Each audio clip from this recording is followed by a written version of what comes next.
dois irmãos gêmeos descem ao submundo, ao mundo da morte, para enfrentar seus senhores. Lá, os grandes senhores os desafiam a um jogo de bola. Nessa partida, toda a cosmovisão do mundo maia será definida.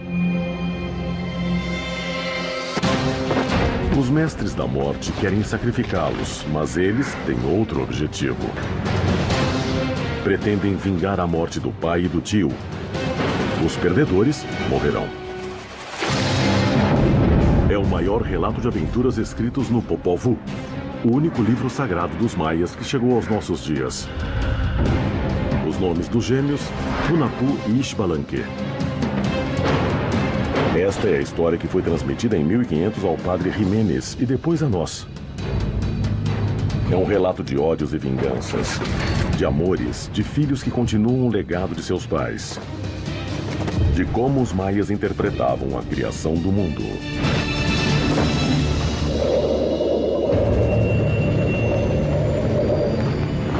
O confronto dos deuses, América Latina.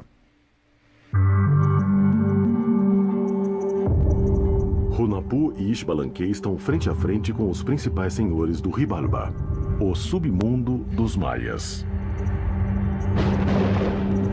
Sabem que só poderão vencê-los usando todo o seu engenho.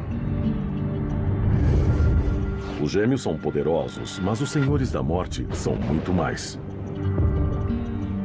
Se não conseguirem vencer as provas, serão sacrificados, assim como foram sacrificados o tio e o pai deles.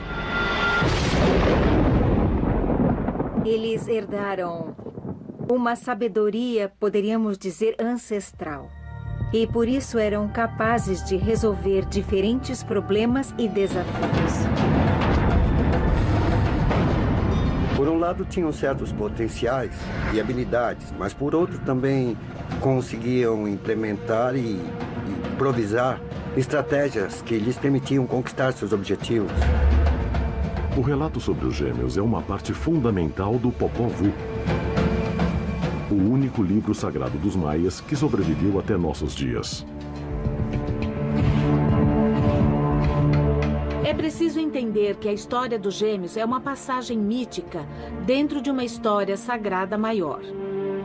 Então, portanto, como qualquer povo, os maias geraram essa história sagrada que é uma explicação da origem, uma explicação do sentido mesmo da vida. O Popol Vuh foi um relato oral transmitido entre os quichês, uma tribo de origem maia. O texto chegou aos ouvidos do padre Francisco Jiménez, franciscano, que por volta de 1500 era o pároco de São Tomás Tuila, na Guatemala. Foi ele quem o redigiu em quichê e em espanhol. Dentro dos conceitos mesoamericanos, ou pelo menos maias, mito e história não se diferenciam. Podem ver no Popol Vuh, começa com histórias míticas, começa com o momento da criação e termina com as diferentes genealogias. A história dos irmãos gêmeos começa antes do seu nascimento, num mundo onde a humanidade ainda não havia sido criada. Tudo isso ocorre dentro de um tempo atemporal, se é que se permite essa dissociação. É um tempo que não é um tempo, é um tempo que ocorre antes do tempo dos homens. Os primeiros heróis que enfrentam os senhores da morte são o pai e o tio deles, também gêmeos. Hunahpu e Wakub Hunahpu são desafiados pelos senhores da morte e descem ao submundo.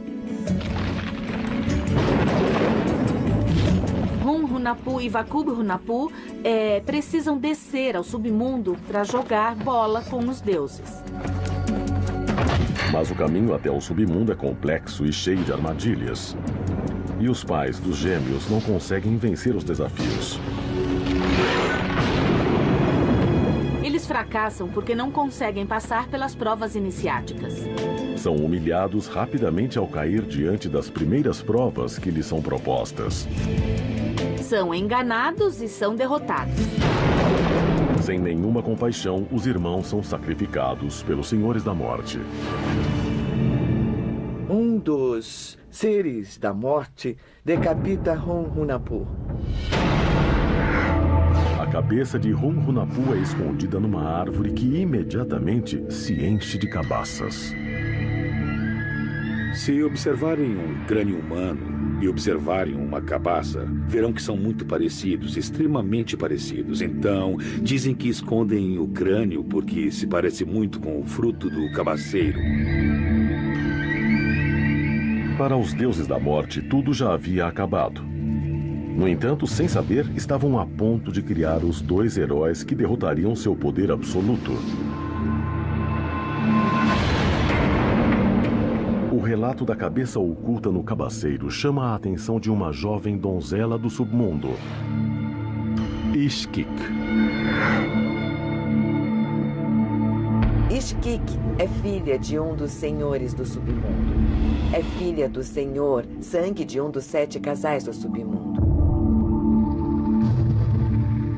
Desobedecendo às advertências, a jovem se aproxima da árvore.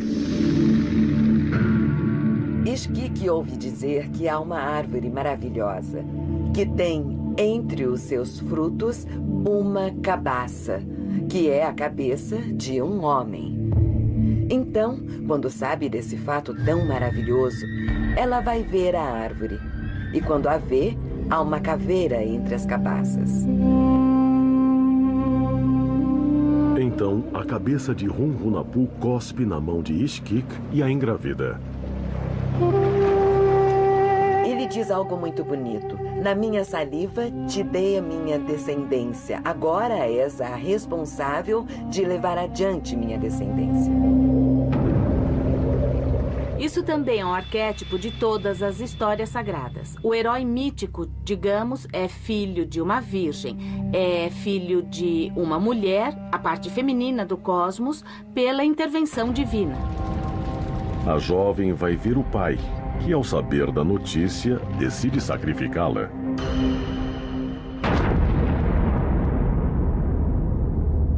É claro que os pais do submundo se sentiram desonrados.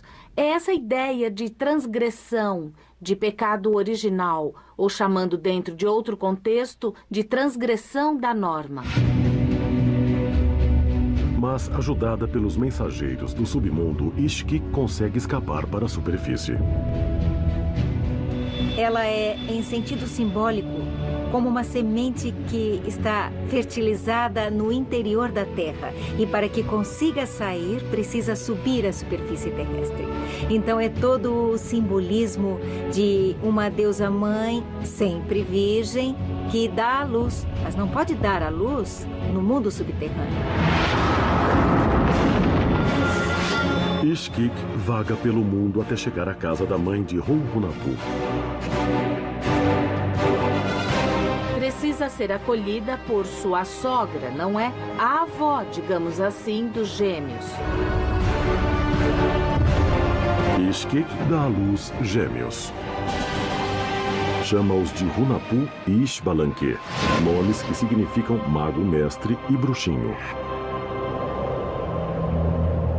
Eles nasceram fortes e, ainda que não soubessem, seu destino já estava selado. No entanto, ainda deveriam passar por muitas provas para chegar a esse destino.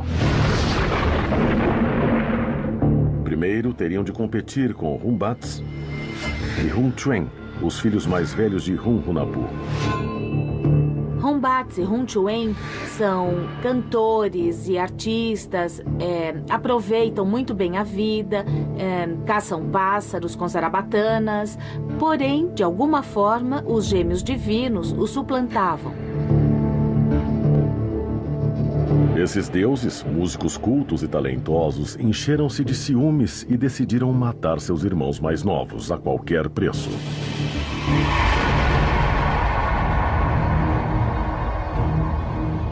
Mas os gêmeos logo mostraram que não eram fáceis de dominar e que, além de seu poder divino, contavam com um dom especial para sobreviver e triunfar sobre os inimigos. Colocaram-nos entre espinhos, despidos, E eles dormiram tranquilamente. Depois os prenderam a um formigueiro. As formigas subiram neles, picaram os gêmeos impávidos. Ou seja, desde pequenos, eles eram milagrosos. Evidentemente, eram 2 sobreviventes capazes de superar qualquer desafio armado por seus irmãos. Eles não eram fortes fisicamente. Fortes fisicamente eram seus irmãos mais velhos. Os anos se passaram e os pequenos gêmeos se tornaram adultos, como seus irmãos mais velhos. Então, eles elaboram um plano em que a astúcia será pela primeira vez a grande protagonista. Os 4 saem para caçar pássaros. E os gêmeos dizem aos irmãos mais velhos que alguns pousaram em cima de uma árvore. Então, Humbats e Hung Chuen sobem para pegá-los. Enquanto eles sobem, a árvore vai crescendo cada vez mais. Depois de induzir os irmãos a subir na árvore, eles usam de magia para não deixá-los descer. É quando o bragueiro se transforma em cauda e eles se transformam em macacos.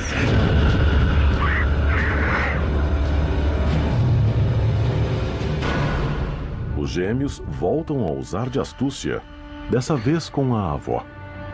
A avó Ishmucané pede aos netos mais novos que devolvam os outros à sua condição. Eles dizem a Ishmucané que os irmãos voltarão ao estado normal se ela puder permanecer ao lado deles, sem rir. Então, eles impõem uma prova. E a prova consiste em Humbats e Hung Chuen, os 2 macacos, terem de voltar com a avó. E dançam na frente dela e fazem macaquices. E a avó, então, começa a morrer de rir. Humbats e Hung Chuen fogem para a selva. 3 vezes, Hunahpu e Ishbalanque os trazem de volta. Mas a cada uma, a avó ri. E os deuses transformados em macacos se vão para sempre.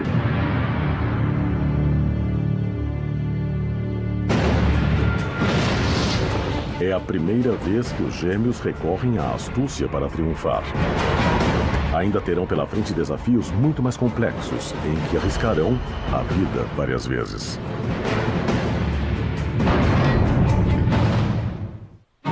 Os heróis do Popol Vuh, o livro sagrado dos maias, Hunahpu e Ishbalanque, estão prestes a enfrentar seu destino. No entanto, ainda não sabem. Graças a seu engenho, derrotaram seus irmãos mais velhos, que agora correm pela selva transformados em macacos. Agora são eles os homens da casa e devem assumir todas as responsabilidades. Mas eles são preguiçosos e, em vez de trabalhar, ficam dormindo. Por arte da magia, convencem a enxada e a pá a trabalharem para eles, e enquanto descansam, as tarefas do campo são realizadas. Hunahpu e Ishbalanque escapam também disso, graças a seu engenho e sua astúcia. Mais uma vez, os irmãos saem-se bem do desafio e voltam para casa. Na manhã seguinte, quando chegam aos campos, descobrem que tudo o que haviam feito desaparecera e que o campo estava novamente virgem. Então ficam sabendo que os animais foram os responsáveis pelo ocorrido. Eles tramavam contra os gêmeos e de noite o matagal voltava a crescer, todas as plantas voltavam a crescer e então no dia seguinte parecia que os gêmeos não tinham feito nada. Por meio da magia, eles realizaram de novo as tarefas agrícolas. Enquanto a pá e a enxada trabalhavam, eles elaboraram um plano. Outra vez utilizando a astúcia. Então é a luta entre cultura e natureza, o que se reflete nessa parte do mito. Eles se escondem e ao cair da noite descobrem que são os animais que destroem o que cultivam. Furiosos se lançam sobre eles, mas quase todos escapam. Só conseguem pegar o rato e tosam sua cauda. o pequeno roedor conservaria para sempre essa característica e o temor pelos humanos. Os gêmeos decidem matar o rato para que sirva de exemplo a todos os animais. No entanto, o rato é astuto e consegue fazer um pacto com seus agressores. Revela a verdade sobre o pai deles, um grande jogador de bola, e também lhes dá uma missão. Devem seguir seu legado. Por fim, o rato lhes diz que a avó dos gêmeos tem ocultos em casa a bola, os escudos e os aros do jogo de bola.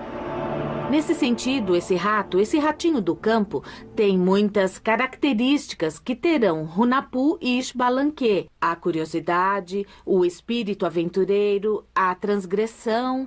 E não é por acaso que seja esse o animal que mostra a Hunahpu e Xbalanque qual o destino deles. Ao saber a verdade, os gêmeos voltam para casa com o rato. Enquanto Hunahpu distrai a avó, Xbalanque e o rato procuram os elementos do jogo de bola. Eles descobrem, escondidos no teto da cabana da mãe, os acessórios para o jogo de bola, os protetores de braços, os protetores de joelhos e a bola escondida lá em cima. Os jovens deuses partem para o campo de jogo de bola, ignorando totalmente o destino que os espera.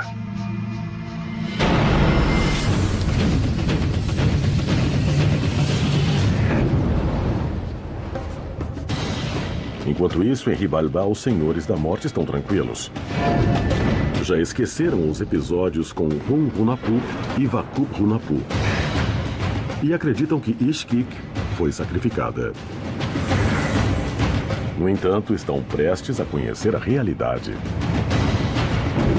Uma enorme variedade de simbolismos acompanham o jogo de bola, incluindo o início dos tempos. Na maior parte dos mitos cosmogônicos mesoamericanos, o jogo de bola faz parte desse início.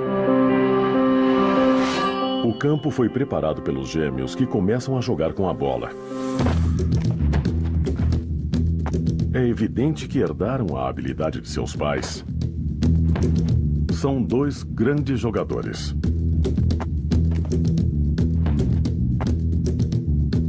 No entanto, os gêmeos não herdaram do pai somente o dom para jogar.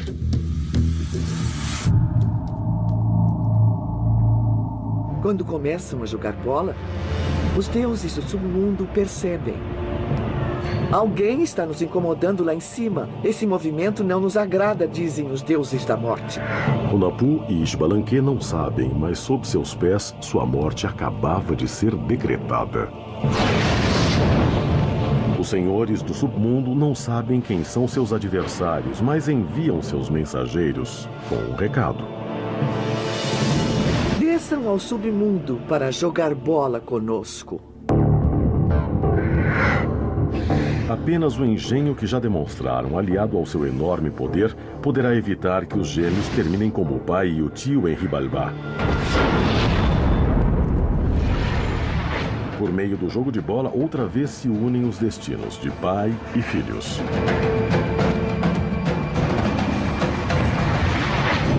A avó dos gêmeos se desespera. Já perdera seus 2 filhos no submundo. Seus netos mais velhos correm pela selva transformados em macacos. E os mensageiros haviam sido claros. Os grandes senhores da morte haviam desafiado seus netos mais novos.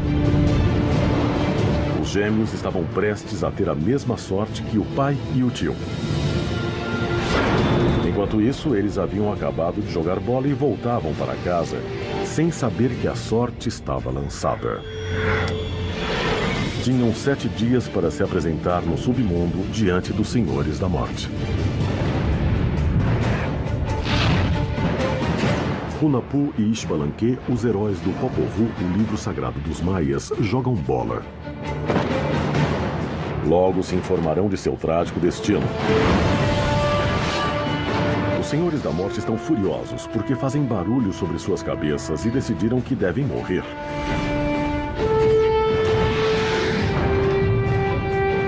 Mas os gêmeos ainda não sabem de nada. Os emissários do submundo foram à casa deles e deixaram a mensagem.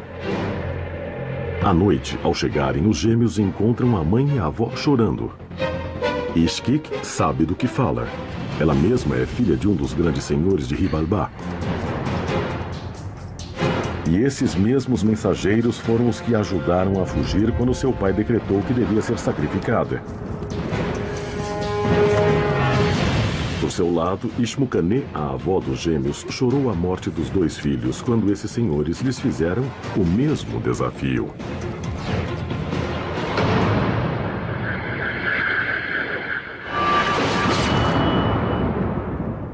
A avó Ishmukane e a mãe Ishkik temem que volte a acontecer o mesmo que aconteceu à primeira dupla que desceu ao submundo. E por isso elas lhes pedem que não desçam, porque temem que também morram. Acho que isso é próprio da condição feminina representada no mito. Primeiro por Ishmukane e posteriormente por Ishkik.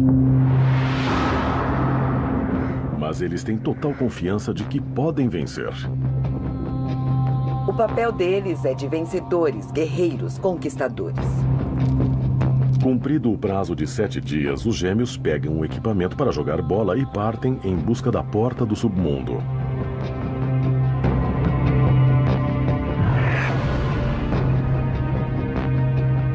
Não sabem o que os espera, mas contam com a experiência que tiveram o pai e o tio.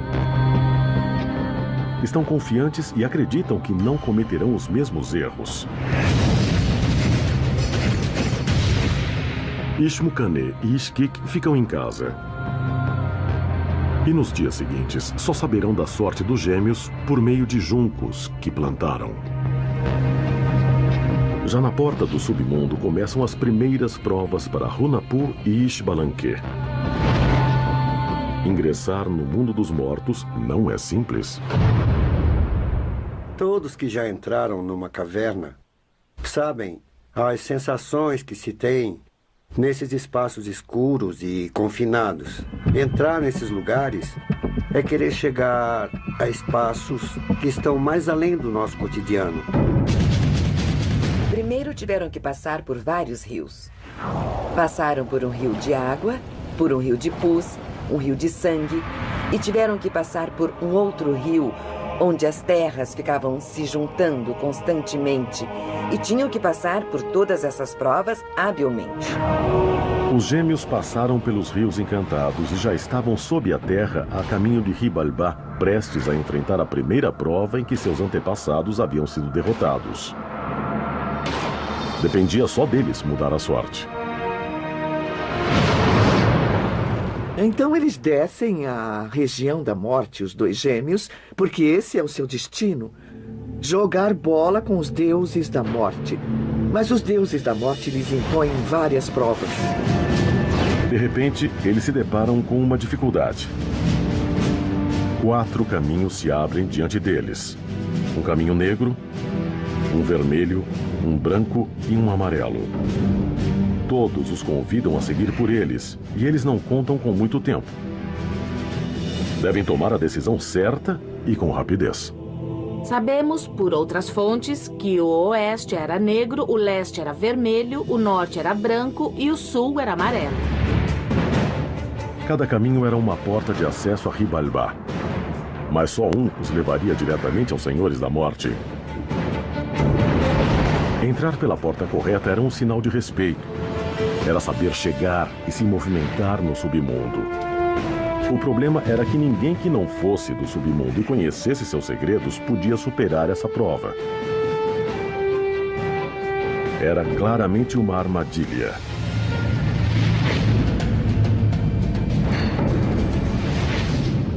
Hunahpu tira um pelo de sua perna e cria um mosquito. Instruem o mosquito para que pique os senhores do mundo subterrâneo, que estes revelem seus nomes. A ideia é que esse pequeno espião encontre o caminho correto e chegue até os senhores de Ribalba. A missão do mosquito é reconhecer quem é cada um e voltar para contar tudo aos gêmeos. Então o mosquito foi picando um a um e diziam: Ai, Kuchumakiti, fui picado, algo me picou, que foi isso? E assim foi de 1 a 1. E desse modo, os heróis gêmeos ficaram sabendo o nome de cada um dos senhores do submundo. Para os maias, era muito importante saber o nome de seus adversários. Entre os indígenas pré-hispânicos e entre os atuais, ou seja, há sempre o verdadeiro nome de alguém não se diz, não se faz conhecer por todos, porque pode causar um malefício e provocar a morte. Então essa ideia está presente no Popol Vuh. Que os senhores digam seu nome para que os gêmeos possam derrotá-los. O mosquito alcançou seu objetivo e os gêmeos o premiam com a vida. Agora, sabendo o caminho correto e tendo memorizado os nomes de todos os senhores da morte, os jovens heróis começam a seguir pelo caminho negro, indicado pelo mosquito.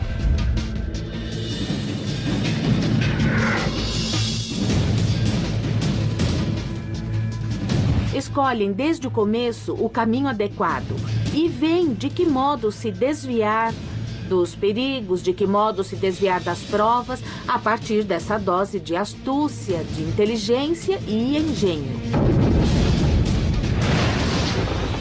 Os gêmeos chegam ao local de encontro dos Senhores da Morte e saúdam cada um pelo nome.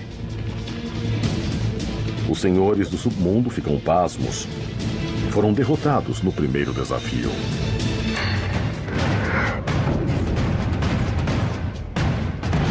Hunahpu e Xbalanque estão frente a frente aos Senhores da Morte, os verdugos do seu pai e tio. Chamaram cada um pelo nome e conseguiram impressioná-los. Mas sabem que isso é apenas o começo. Deverão superar desafios e provas muito mais difíceis. Cada erro os confrontará com a morte. Eles descem ao submundo e têm que se desviar de uma série de provas.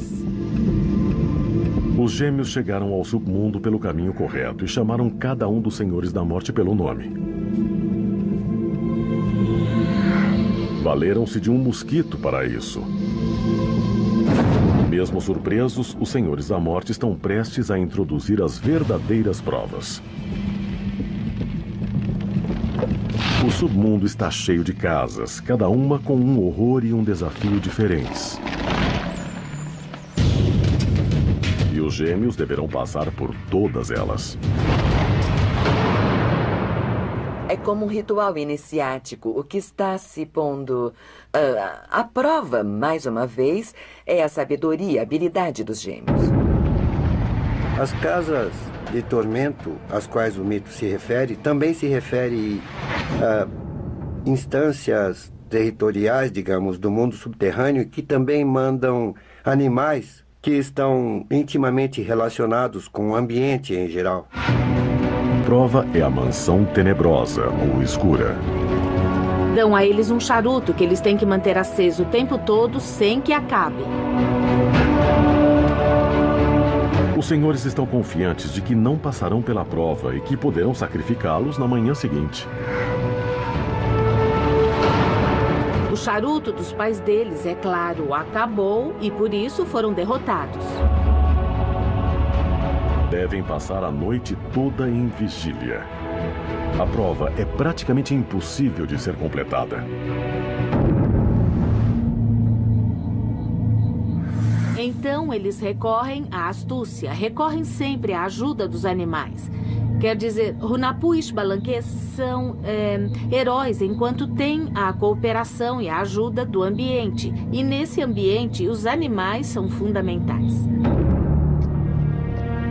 Então eles colocam um vagalume no charuto. E os senhores do submundo veem que o charuto está aceso a noite toda, mas não se consome. De manhã, quando os Senhores da Morte chegam com a intenção de preparar o sacrifício dos gêmeos, percebem que estes os venceram novamente. Então, superar as provas, o que quer dizer? Que estão se adaptando ao mundo subterrâneo. E o estão vencendo. Surpresos pelo talento dos gêmeos, os chefes máximos de Xibalbá, Supremo Morto e Principal Morto, os interrogam. Mas eles não respondem nenhuma pergunta. Os chefes desejam saber quem são. Eles mantêm silêncio. Então, começa o jogo de bola. O jogo de bola é parte do início. Fundamentalmente, é uma luta entre a vida e a morte. O primeiro enfrentamento começa. Os gêmeos contra os senhores da morte. Os heróis se sentem fortes e vencem os inimigos com facilidade.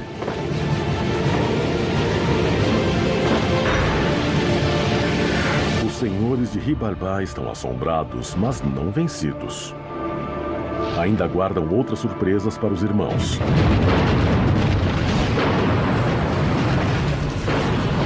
Agora os espera a segunda casa, a mansão de obsidiana, que representa o vento. Os senhores exigem que encham 4 jarros com flores e os entreguem. Devem tê-los prontos na manhã seguinte. Era uma casa de estalactites e dizem que as estalactites e estalagmites da caverna cortavam como grandes facas.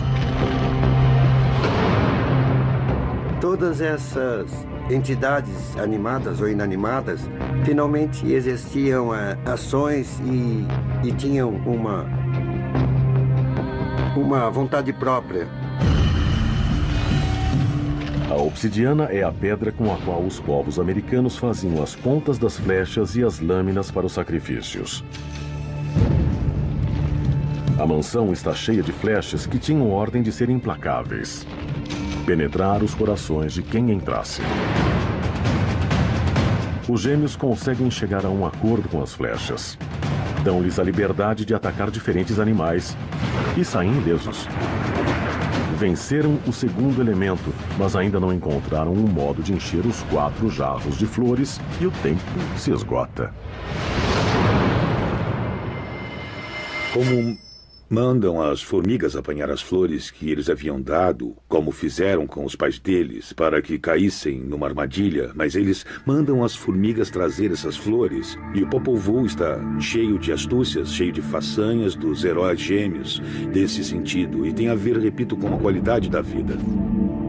Em todos os mitos mesoamericanos, as formigas são fundamentais, porque são animais capazes de atravessar diferentes níveis do cosmos. Ou seja, basicamente se movem no mundo, mas vivem no submundo. E a possibilidade que as formigas têm de construir residências completas no submundo dá a elas um valor simbólico essencial. O Supremo Morto deu instruções muito claras. Ninguém devia entrar em seu jardim durante a noite. Mas os vigias esperavam os gêmeos e não percebem que são as formigas que entram e roubam as flores. Outra vez, os gêmeos vencem e esperam seus desafiadores com os jarros cheios de flores e sem um só arranhão das afiadas pontas de obsidiana. É uma derrota que vai acontecendo gradualmente e vai minando as forças dos seres do submundo. Eles mesmos começam a discutir e ter atritos, a criar discórdias. Os gêmeos aproveitam a confusão entre os senhores da morte. Depois de vencer a prova, voltam a derrotá-los no jogo de bola. Eles haviam passado 2 noites em 2 mansões diferentes e haviam vencido 2 vezes os senhores da morte. Estavam cada vez mais próximos do triunfo. Nunca um ser vivo havia chegado tão longe. Os senhores da morte sabem disso e não permitirão que um mortal os supere. Mas os gêmeos conseguem sair ilesos das casas do frio e do fogo. Os deuses da morte ficam desconcertados. Mas eles também superam a casa do jaguar. Só resta uma casa pela frente. A que representa diretamente a morte e a noite. A Casa dos Morcegos. Os morcegos estão associados ao mundo subterrâneo, à escuridão, às cavernas, à umidade, à morte. Finalmente, é nessa mansão que os gêmeos cometem seu primeiro erro. Hunahpu acha que a noite terminou. E quando levanta para ver a aurora, um dos morcegos o decapita.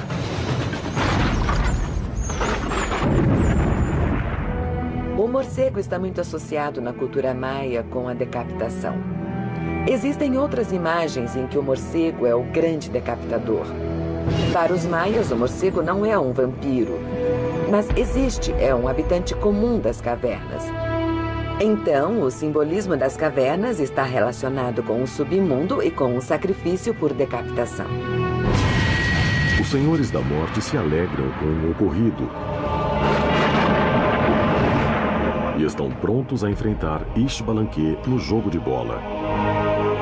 A astúcia que o manteve vivo até agora é sua única chance. Assim mesmo, Hunahpu não se dá por vencido e pensa em um modo para continuar enganando os senhores do submundo. Então, com um casco de tartaruga, faz a cabeça do irmão e depois coloca no tronco do irmão. E dessa maneira, no dia seguinte, o dia do jogo de bola, estão lá os dois irmãos gêmeos para jogar bola. Começa o jogo. Nesse instante, Ishbalanque descobre que a bola que os senhores puseram no jogo é a cabeça de seu irmão. Ishbalanque consegue trocá-la por um dos animais que colaboraram com ele, um coelho. Este se afasta do campo saltando e os senhores correm atrás dele. Enquanto os senhores procuram a bola, Ishbalanque coloca a cabeça sobre os ombros de seu irmão. Para a surpresa dos senhores da morte, Hunahpu revive e os gêmeos ganham o último jogo de bola. Mas eles sabem que os senhores da morte farão qualquer coisa para vencer.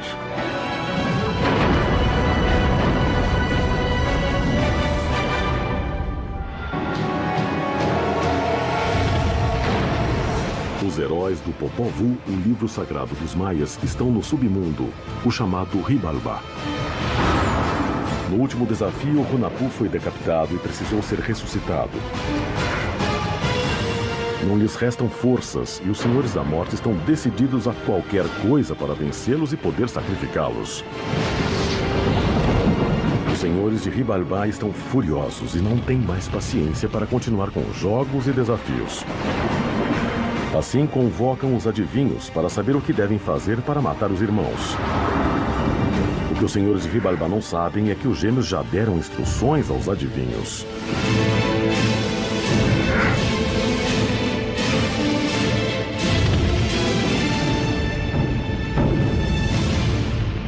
Eles já haviam estabelecido e deixado claro quem eram os poderosos, quem mandava. Mas precisavam se imolar, precisavam morrer para renascer. Agora está claro que Hunahpu e Ishbalanque estão prestes a enfrentar a morte. O Supremo Morto é quem supervisiona toda a operação. Primeiro, os gêmeos são cozidos. Queimá-los é necessário porque eles precisam do fogo para obter total purificação. É o final de todo esse ritual. Os senhores da morte seguem ao pé da letra as instruções, sem saber que estão sendo enganados.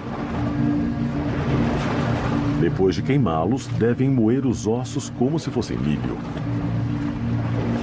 E os moem, transformam em pó. É uma forma de desfazê-los, de acabar com a sua condição anterior.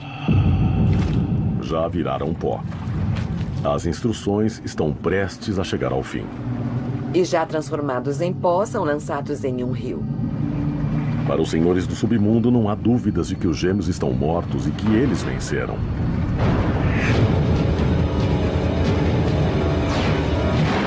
Na superfície, Ishkik e Ishmukane estão destruídas pela dor. Os juncos secaram, sinal de que os gêmeos morreram.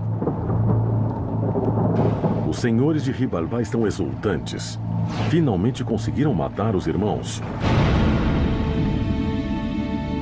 No entanto, debaixo d'água, os gêmeos haviam deixado tudo pronto para uma nova jogada de astúcia. E no rio, eles se transformam em peixes. Debaixo d'água, lentamente, os irmãos começam a sofrer uma mutação. Surpreendentemente, o relato se parece ao de outro deus, que morreu e desceu aos infernos para triunfar entre os mortos. Os gêmeos também ressuscitam. Eles têm um plano que ainda ninguém conhece, mas que estão prestes a pôr em prática. São as artes de morrer e renascer. Morrer várias vezes e renascer é o sentido de todos os mitos iniciáticos em todas as religiões do mundo. É preciso morrer de uma forma de vida profana, para renascer sacralizados. Os gêmeos estão prontos para iniciar a última etapa de seu plano. Depois da imolação, eles renascem como jovens vagabundos, como errantes, que ninguém reconhece, como os gêmeos que desapareceram.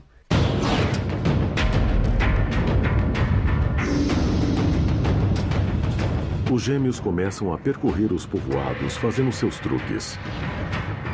Rapidamente, sua fama chega aos ouvidos dos senhores do submundo. É o encanto que desperta suas habilidades como prestidigitadores. Mas sabe que não será tão fácil enganar os senhores do submundo e por isso querem fasciná-los completamente. Os senhores do submundo têm uma enorme curiosidade para conhecê-los também.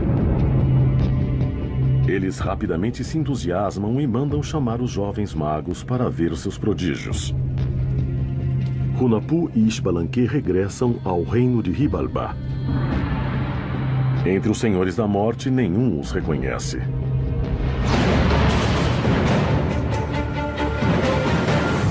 Eles lhes pedem que realizem suas proezas, e os gêmeos começam a fazer seus prodígios.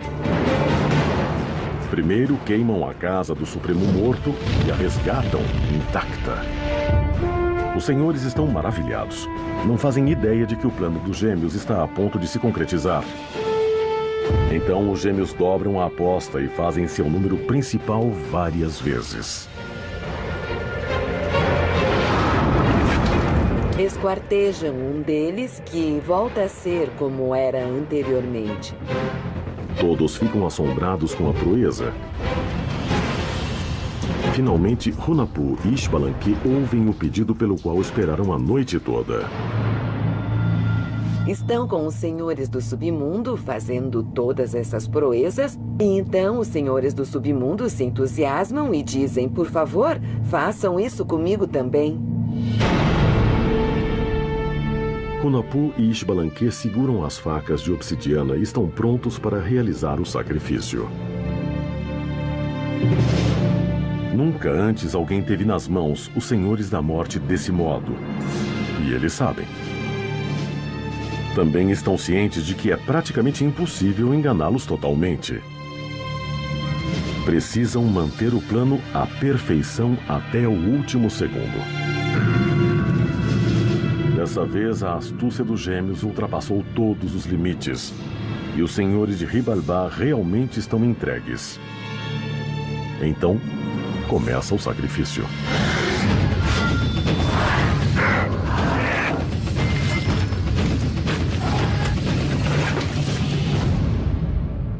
Um a um, os grandes senhores da morte têm o coração arrancado. Nesse procedimento, eles encontram, digamos, o momento perfeito para definitivamente vencer os senhores do submundo. O que fazem é destroçá-los, mas eles não voltam a reconstituí-los. Em meio ao terrível cenário, repleto de sangue, depois de sacrificar cada um dos grandes senhores, os gêmeos se apresentaram. Eles haviam conseguido humilhar o mundo da morte. Queimados e ensanguentados jazem os grandes senhores. Aqueles que triunfavam com armadilhas, mas que não resistiram à astúcia dos jovens deuses, que, combinando a sabedoria de seus pais, unindo o mundo de cima com o submundo, entenderam que o único modo de enfrentar o poder e vencê-lo era ser mais inteligente que os tiranos. Hunahpu e Ishbalanque são os heróis máximos do Popol Vuh. Dois jovens que, armados apenas com suas arabatanas, irromperam no mundo dos mortos e mudaram para sempre o destino das almas dos maias.